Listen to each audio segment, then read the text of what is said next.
اسمي دلول غذا السنشوم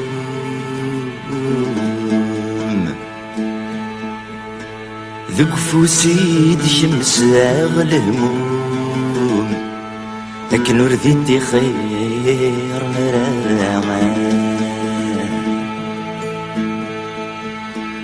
لو كانوا لي وذاك الطوم عاد يرغ داخل الجنون لكن ورثت حسي صغر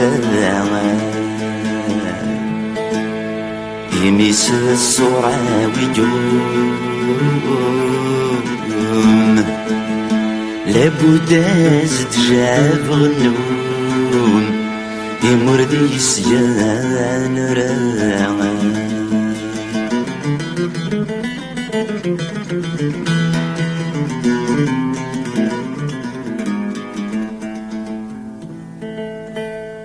كل خميتي تمزيو خلص غونين وردو غاو سمينا ولانيو لمحنينا كل سرماو لمحنا ثنجر يغسيو وقبل درس الموتيو هاين ياكو يجمع وليو السيل سيواتي نظماو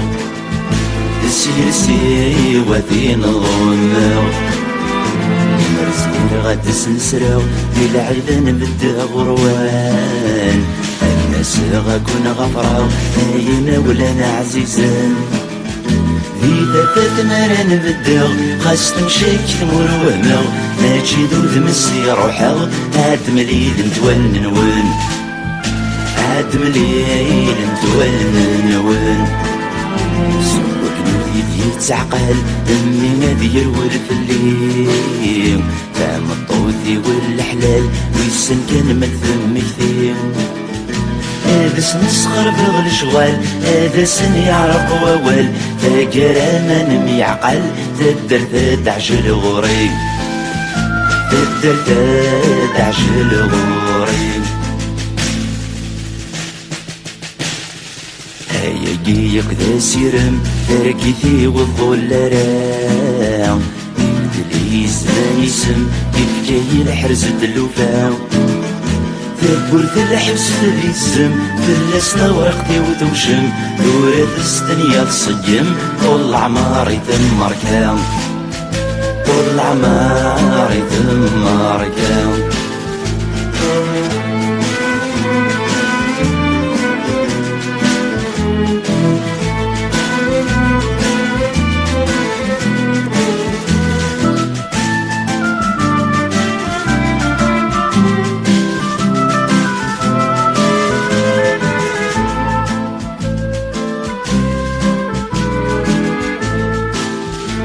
Monsieur le Président,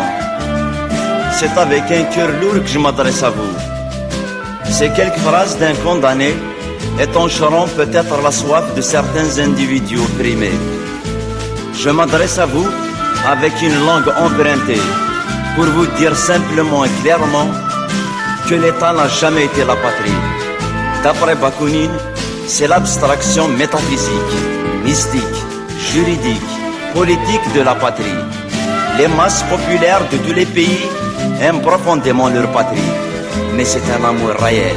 naturel, pas une idée infaite. Et c'est pour cela que je me sens franchement le patriote de toutes les patries opprimées.